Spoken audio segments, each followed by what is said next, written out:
Okay, thank you.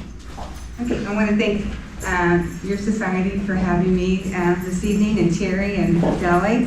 I have DAR handouts. What is DAR? It tells you what we do as a national organization. And so that way, if you have questions, like I said, I don't spend the whole evening on what our functions in DAR is.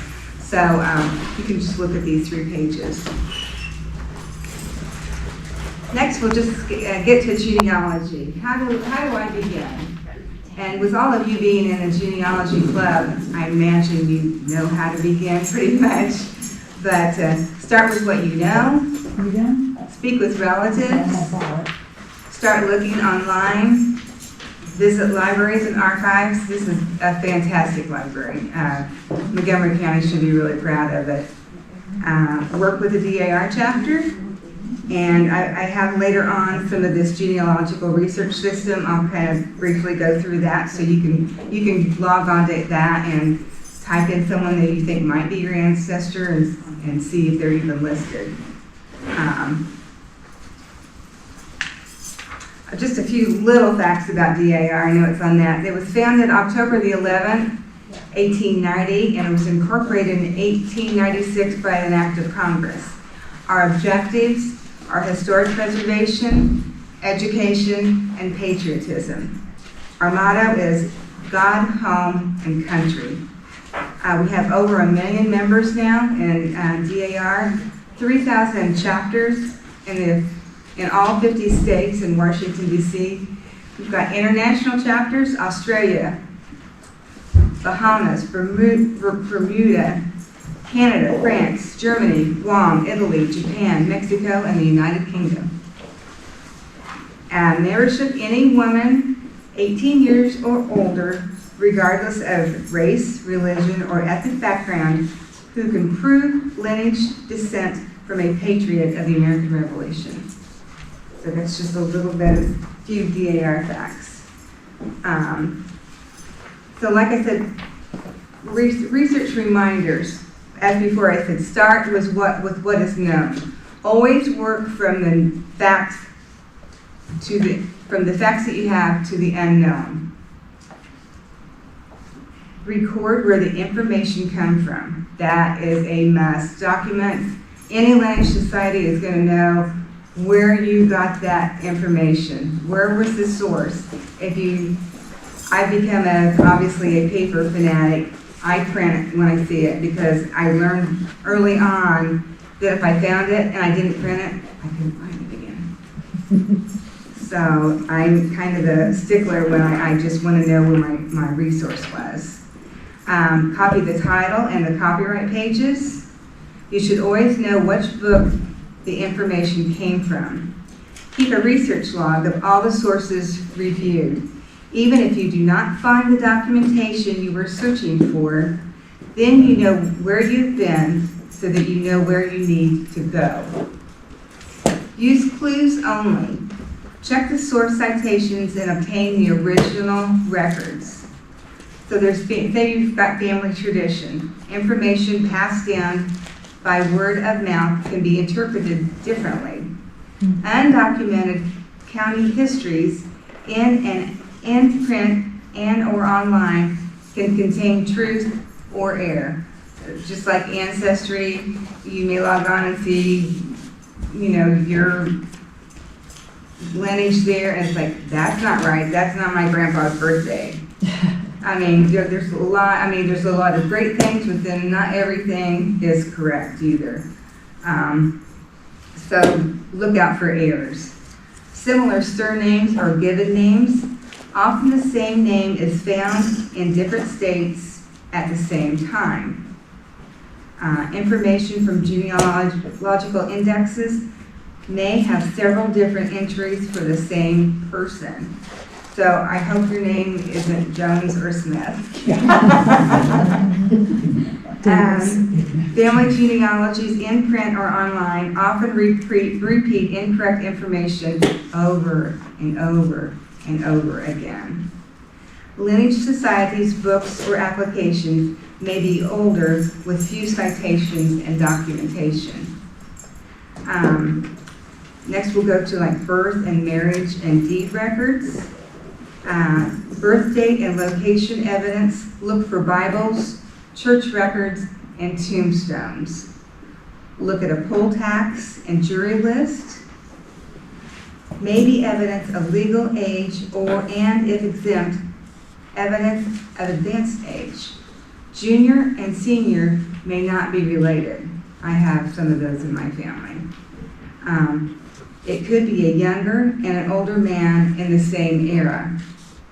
Marriage records. Witnesses and bondsmen could be related to either party. Marriage evidence. Look for land records. They may have contained information about the spouse and children. Death records may contain the name of the spouse, hopefully. Death evidence. Check for wills, guardianship records, letters of administration, probate records, or final estate settlements and inventories, which Jelly's gotten some of those for me, and they're in the big book and they're long, but they're really interesting to look at if you can find them. Check from the timeline of death to several years after. Land records. Use these to separate two persons in the same name in the same community. Proof of residence. Tax, jury, and militia list. These may be indicators of residence. Land records. Used to place individuals in a specific place and time. Deed books. There may be a power of attorney in the state or prior residence. Land location of land. This is not always in the county where the purchase is recorded. Record migration of neighbors and relatives. People in family groups often moved together. Documents for witnesses. They may be neighbors or relatives. Lineage generations. Wills. May not prove names or relationship, so look at deeds and other early legal documents. Draft registration, military, and pension files. Many have birth information and names of relatives. Birth records. Be sure to ask for the complete record or the certificate with the parents' names. Find the family in the census. More than one generation may be listed in a household with relationships. Death records may contain the parents' names. NSDAR applications and supplementals. Look in the GRS Ancestor database, which I'm going to hand out to you pretty soon. Check if the line is coded. And also look in the GRS Descendants database and check for common descendants in multiple generations. I do have a copy of this, but I'll hand it out when we're done. Did you say look to see if it's coded? There'll be, we'll get to that. They're in the genealogy thing. There'll be some of them might have a code, like they might be, I call it red line. There might be something, someone might have gone in on the ancestor and maybe it was a child and it wasn't the correct child. So they will put that on there and say, Ann Smith is not the child of William Smith. So it'll just be a code that they put on in the DAR site. So to use that ancestor, you'd have to reprove that. You have to prove, or if you're not using that child in that lineage, you're okay. Yeah. I mean, you may be with child John instead of child Jane, so you'll be okay. But if you're Jane, you're going to have to prove the lineage in that. Okay, in your handouts, there should be a prospective member Dorothy contact information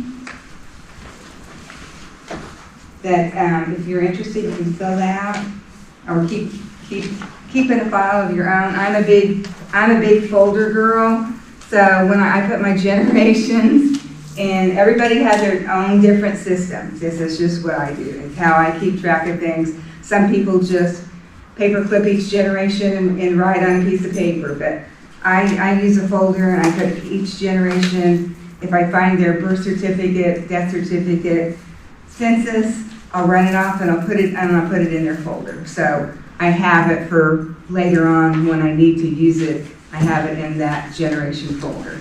But like I said, that's totally your choice of how you like to contain all your information. Well, and I forgot to mention that besides bringing several members into Dorothy Q while she's been registrar, Susan proved her first ancestor and joined DAR, and you've done 6 supplementals so far. So she proved 6 other ancestors served in And I'm working on 4 more. And she's got 4 more. It's kind of an addiction, you know. I mean, they're all in the same family, like, you know, so, you know, the wife of the husband's dad was, and the wife's dad was, so there's 2 patriots right there. I mean, So she knows how to do research. So, it seems like most families are connected somehow, especially in the 1800s, you know. I mean, I think I even have a couple cousins married each other, you know. Second cousins. Okay. Yes. Second cousins. I better clarify that, hadn't I? So there's a contact paper. Also, if you find your patriot's name. These are just notes that you can take, put in a folder. You may have more than one patriot, you know, just jot down what you find. And even though you may find a patriot and all the information on him in different books, and he may not be in the DAR database, but if you can prove everything, I mean, every month they prove new patriots. So don't be discouraged if you go to the database and go, oh, you know, my patriot's not listed. But if you can prove that he was a patriot, you shouldn't have a problem. But like I said, you probably won't know the patriot number, but if you know your birth and service rank, lots of books have, Fold 3 has a lot of this if you are on Fold 3. It's got great service records if you're lucky enough to have your patriot listed in Fold 3. Also, you know, it's just not like I said before, it could be on your mother's side or your father's side or both sides. It's just, a lot of people go, well, there's nobody on my father's side, so I can't be a member. I go, it doesn't have to just be your father's side. It can be either side. So here's a worksheet. If you can use at home, it starts with your generation, like I was born, and it goes to, you know, your second generation, your parents, grandparents, great, on down to whatever generation of patriot might be. So this is a nice worksheet. And make copies and write on them and scratch out dates and and here's the references for Lineage. Like I said, this is an important page. You've got to have those references. Book number, page number, tombstone photos, find a grave. They will take that on find a grave. Sometimes it lists all the children, other times it doesn't. But most of the time it does have the correct, you know, tombstone with the name and the death date on it. So, Hey Susan, when you talked about death records and birth records, did you say that we did not have to have certified? I didn't remember if you said that or not. No, I mean, if you have the family one, and you don't have to have it certified. I mean, you know, like some people go over to Fountain County for the death certificate for the person, and some people used to say DAR had to have a certified copy. Well, I mean, if you're going to buy it, it will be certified. But you don't have to. But I mean, if you already have, like you've got a lot of records, she doesn't have to have any certification on it. I just print it and it just goes in birth certificate, you know, birth certificate, marriage certificate. I don't have to put, now if it came from Ancestry, I have to document that it came from Ancestry, that they want that documentation, and it's in here too. It kind of. Then there's here, like I said, there's another Lineage documentation checklist. I tried to cover, you know, it's a different way.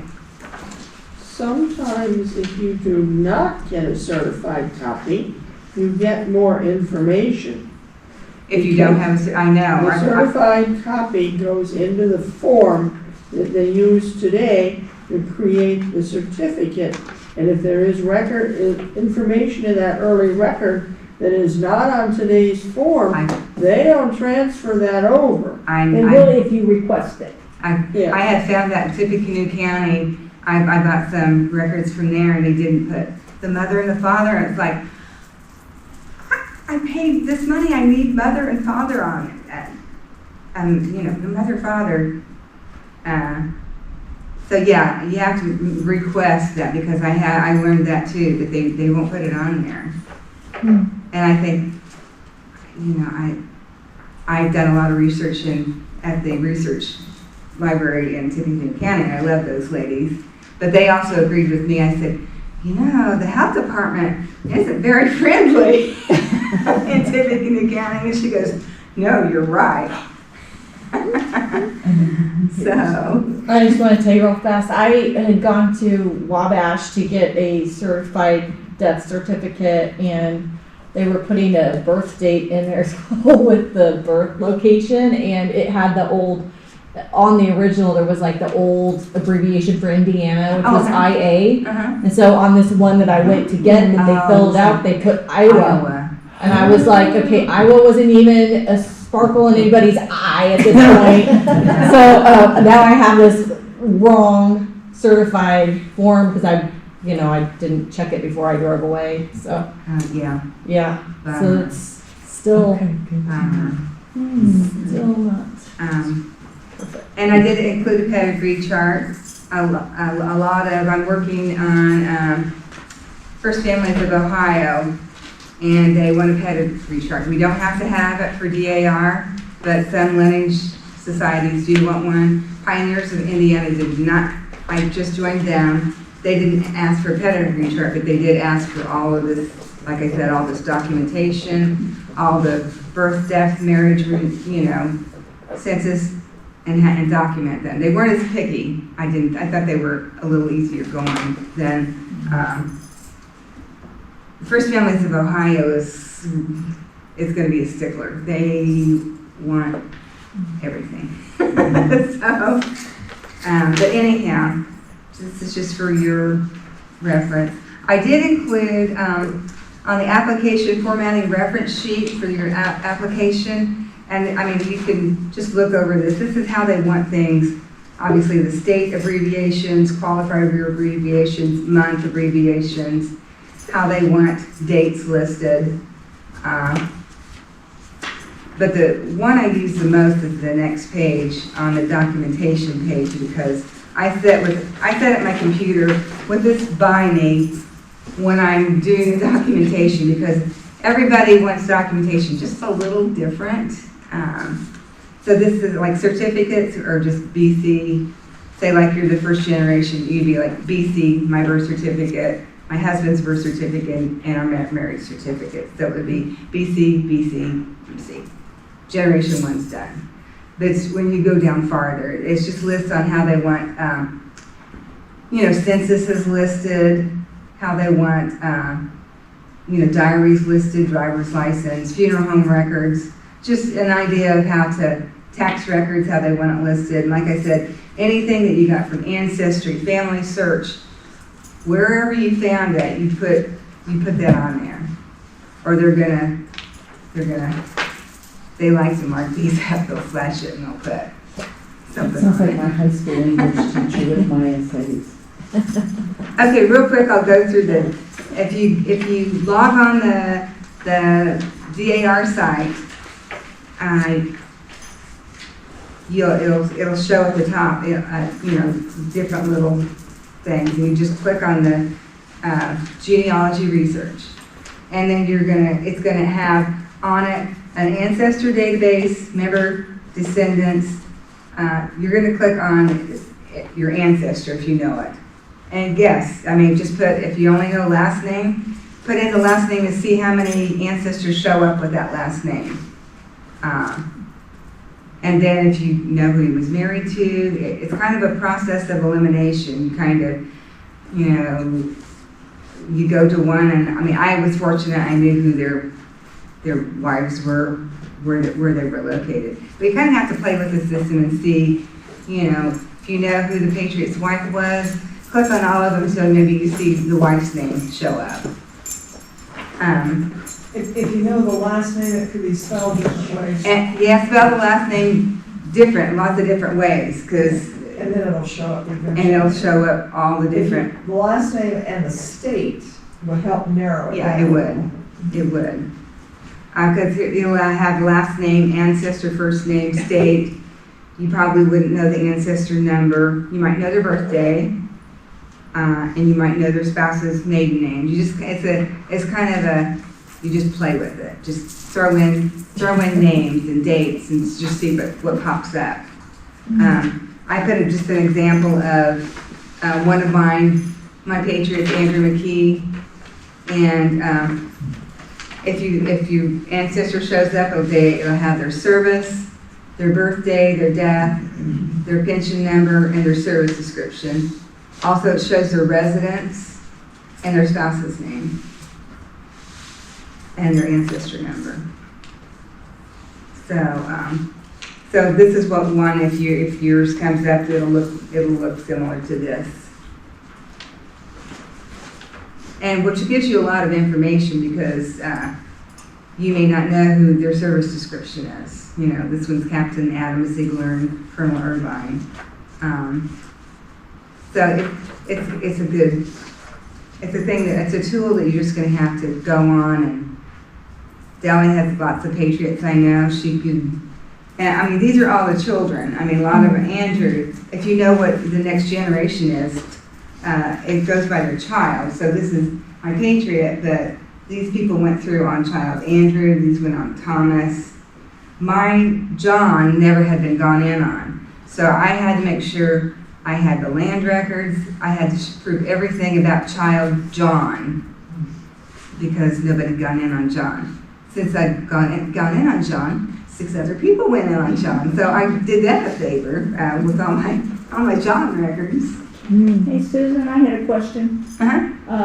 You're showing that, that's what we can see from the DAR side. Now, if a person is a member, like Shannon is a member of the DAR, can she see anything differently than people that are not members? That's a good question. I don't know. I don't think so. Yeah, what was it? I can, as registrar. Only DAR officers can see. Yes, only that. As registrar, I could go in and look at her grandmother's original application. I couldn't print it, but I could look at it and see what resources they used, which was nice. I wish we could print it, but they won't let you print them. They'll let you buy it. I don't think they'll let you buy it on the application either. So I took pictures of a lot of stuff on my phone. So A long time ago, I heard, well, 20 years ago, I was going to get in DAR, and they said, oh, once you get in there, you can find so much more stuff there because it opens all these doors. It doesn't open those doors. well, on I mean, the it website. does if you don't know. Like this goes to this Andrew, the next page.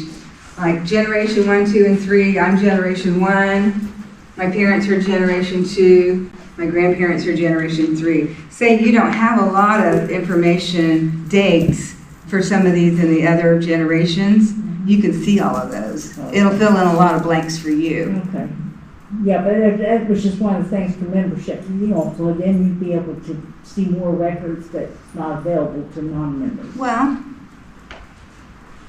I I think you guess. can get to several things. I think you can get to several things because there's a descendants database that you can look at besides all the patriots. So it's another thing. It's time consuming, but you have to play with it. Like any site you go to, you kind of play with learning ancestry. You went from one thing, then there's all those little side records that you learned. Oh, I can click on them. It's going to show something else. So every site, one thing kind of does lead to another. Generations are restricted because they're small.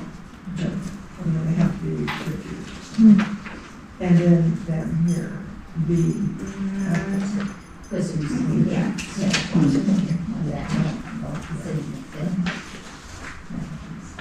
And I know you all know that You get your marriage record from the clerk's office. And you get your birth and death certificates from the county health department. No matter what state you're talking about, you're gonna go to the clerk's office to get a marriage record. I had to go to Frankfort and Clinton County one day to get a marriage record. Out of state, you can call and give them your credit card or whatever. Some sites, you can pay with a credit card online and put your information and they'll mail it to you. Library of Virginia, I purchased a lot of records from Library of Virginia, but they're very pricey. They want $45 a document. So you have to make sure that that's the document that you really want before you purchase it. But we're fortunate Delhi has everything. I wish we had, Fountain County has a good little one, but nothing like what you have here. Well, now Fountain County now and Warren County have split up a vital office in Attica, haven't they? I don't know. Yeah, that's why I heard that, how the Warren County and Fountain County Health Department was together Oh, for yeah. all those years. Yeah. They've subdivided. Oh, really? And I heard that Fountain County is supposed to be moving in what used to be Maple Corners. I have heard that. Yes.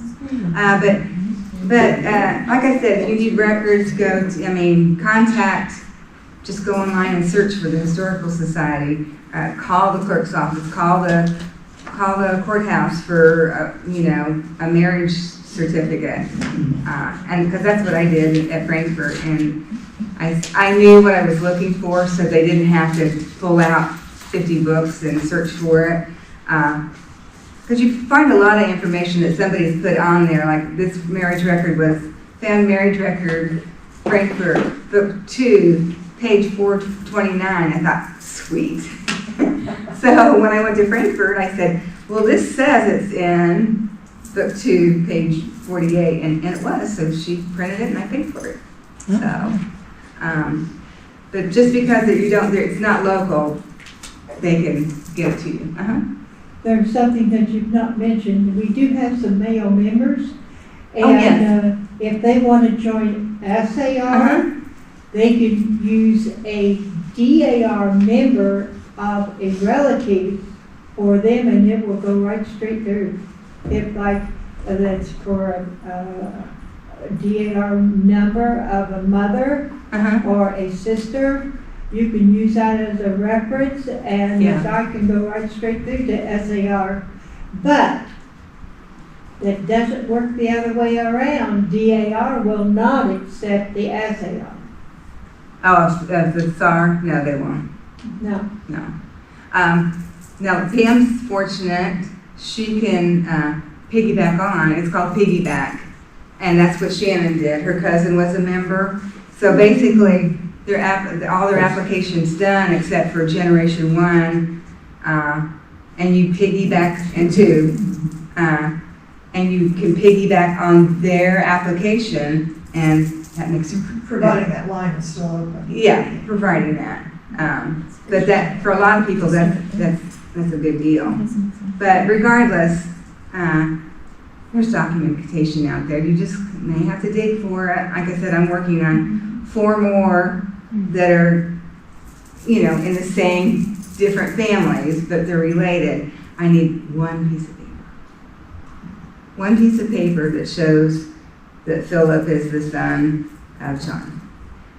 Now, he is in the will, but I did learn from one application that Delhi was helping me on, this Thomas Patterson I was looking for was in the will. They wouldn't accept it.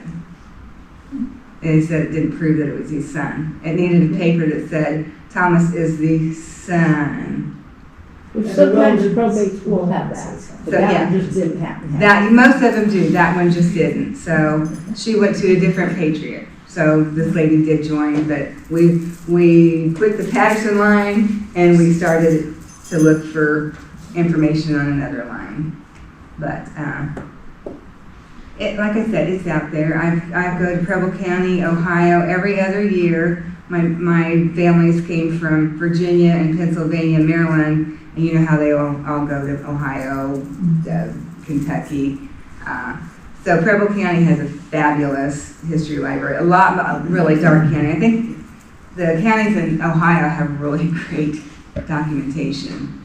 So if you have somebody from Ohio in there, you might be lucky. Kentucky has a lot of burned out courthouses, and there's quite a few that you can't get documentation for because the courthouse is burned. So, If they look at the GRS and there's a pension number listed, yes. they can get a copy of that pension record from the National Archives. Right, right. And that might And give like, more information. and like I said, Fold 3 also has those pension records. Do they have them on 14? Yes, if you're lucky enough, you're patriots on that, and they'll have the whole, one of mine had 46 pages of records in his pension folder. So I printed them all. Not every county clerk who tells you that the courthouse Has burned or was flooded is actually telling you the truth. Really? They may not know, and they may just don't want to look. That's true too. Yeah. So if you don't live far and you like to make a road trip, like I do, well, my grandparents are buried in New Paris, Ohio. So we've my brother and I have carried on the tradition that my dad and sisters did. They decorate the graves. So every 2 years we drive and decorate graves. So, and I do genealogy research. So they are not forgotten. Any other questions? I know Deli has loads of things here. If you happen to know your family history, I have bought from Higginson Books. I don't know if you've heard from Higginson Books. I was lucky enough that they did have my Dill book and my Gentry book, and these were lifesavers when it came to a lot of documentation for me. Not every family is listed, and I'd want to make sure before they print them when you order them. So it's not like they have them all in a shelf. But it has loads of people. This is even, what year was this? This is a little old. But if you pretty much know that, your Michael Jackson was an immigrant from Ireland and moved to Hartford, Connecticut, and then this might be a book that you might want.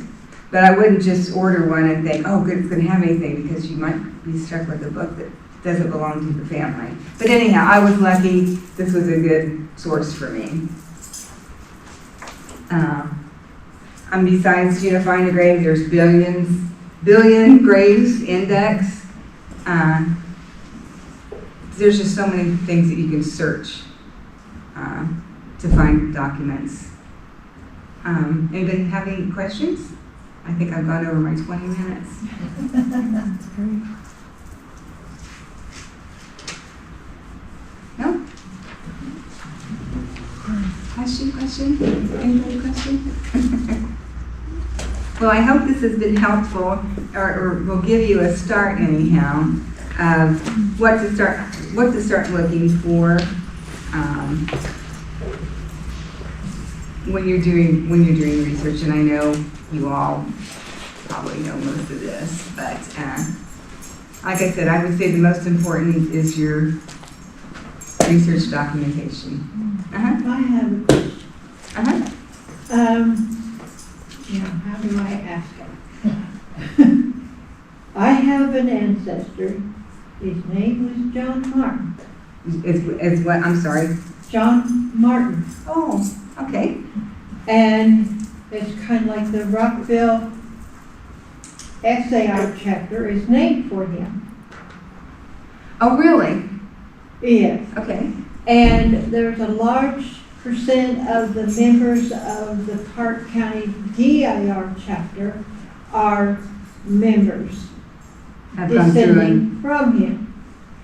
But the last time I went on the DAR website, it says that you can no longer become a member under him.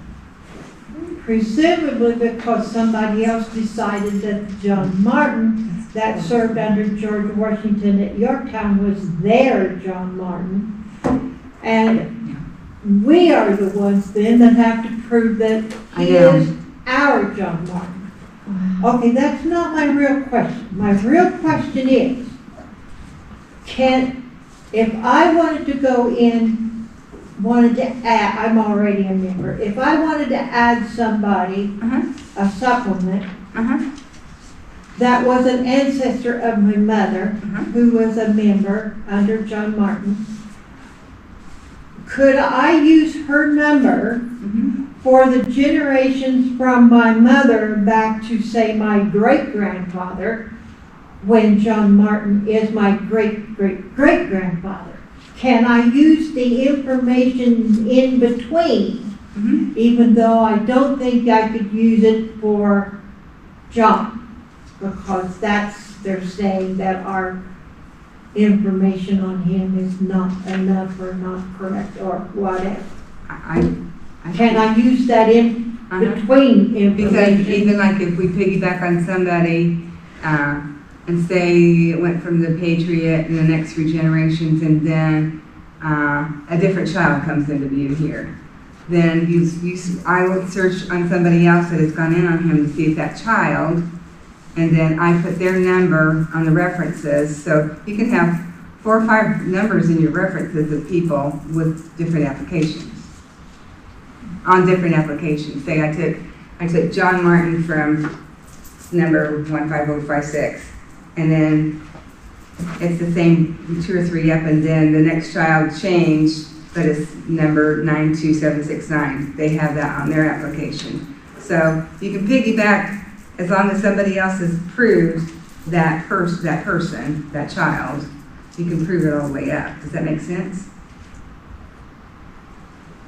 Not exactly. Okay. Pick how far you want to go back, pick that person and then go forward from there. Yes.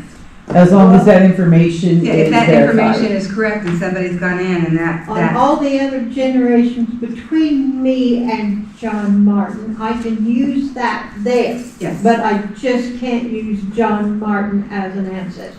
Is that what you're saying? Okay. Well, unless you can prove it's your John Martin. You would have to redocument everything about John Martin. Yeah, That's what I- well, I'm going sure. to have to do that. I've got one like that too. I've got a Micaiah Vi, and his son was Jonathan. Well, Micaiah's brother, Jonathan, also had a son named Jonathan, and they have Sounds like that Harvey's. that Jonathan under Micaiah, and it's not that Jonathan, it's my Jonathan. So, yeah, I can do it. It's called an analysis, and you document everything, prove your lineage to that, and they will review it. I would love to prove that he's my John. I would love to prove, well, I I'm am not bound to sure about determine, I'm how going to good show I them it's my Jonathan. Are you a descendant of John Martin? So yeah, There's a Martin family in Fountain County. I know, I lived down the You road could be a from him. descendant of a John Martin. I lived next to John Martin. But it's, well, it's not the same Martin family, I'm telling It's you. not John and Norman. They're not the same family, no. Okay. Not unless it goes clear back to like maybe a brother to John, if he had a brother, I don't even I know. think they're all buried in the Green Bay Cemetery. Yeah, but it's not the same family. Okay. All right, we could go on forever, yes. Here's just last kind of what I went over at the beginning. That way you have a copy of it.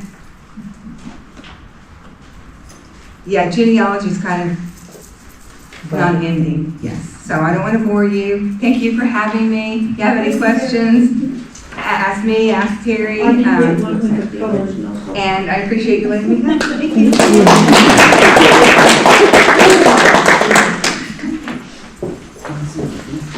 I don't know how to follow that. Or are you back there going, No, I don't know how to follow you. I